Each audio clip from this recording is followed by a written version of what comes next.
వెనకటి స్కూళ్ళు, వెనకటి పద్ధతులే బాగుంటాయి ఇప్పుడు కన్నా.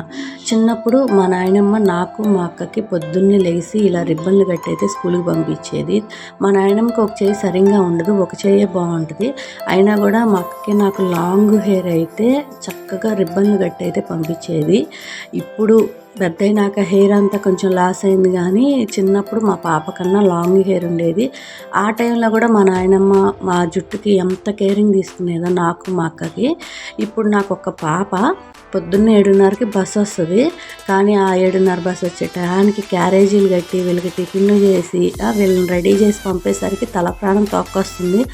అమ్మో, వెనకటాలకు అసలు అంత ఓపిక ఎక్కడి నుంచి వచ్చిందా అనిపిస్తుంది. నాకు ఒక ఆడపిల్లకే ఇంత ఇదిగా ఉంది నిజంగా.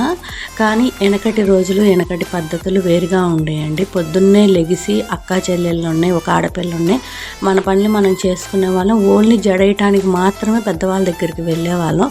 ఇప్పుడు పిల్లలకి అలా కాదు. పొద్దున్నే లెగటం, మొహాలు కడిగించాలి, టిఫిన్లు పెట్టాలి, స్నానాలు చేయించాలి, వాళ్ళకి జడలేసి రెడీ చేసి పంపేసరికి నిజంగా ఉన్న ఓపిక కూడా పోతుంది. మనం వెనకటి తిండ్లు వేరు, ఇప్పుడు తిండ్లు వేరు. ఇప్పుడు తిండ్లు తగ్గట్లు ఇప్పుడు పనులు కూడా ఉన్నాయి మనకి. అందుకే మనకు అసలు ఓపిక కూడా ఉండలేదు. ఇంకా ఆ టైంలో చూసుకుంటే నాకు లక్కీ, మా పాప మొత్తం తనే చేసుకుంటుంది. ఓన్లీ జడ మాత్రమే నేను వేస్తాను. ఎందుకంటే నాకు పొద్దున్నే మా హస్బెండ్కి క్యారేజీలు కట్టాలి, మా పాపలిద్దరికి కట్టాలి. మా హస్బెండ్ 7కి వెళ్ళిపోతే పిల్లలు 7:30కి వెళ్ళిపోతారు. అందుకని పాపం నన్నైతే ఇసుకిచ్చరు. వాళ్ళ పనులైతే వాళ్ళే చేసుకుంటారు. ఓన్లీ జడ మాత్రమే నా దగ్గరికి వచ్చి వేయించుకుంటుంది. ఆ విషయంలో అయితే నేను అనుకోవచ్చు.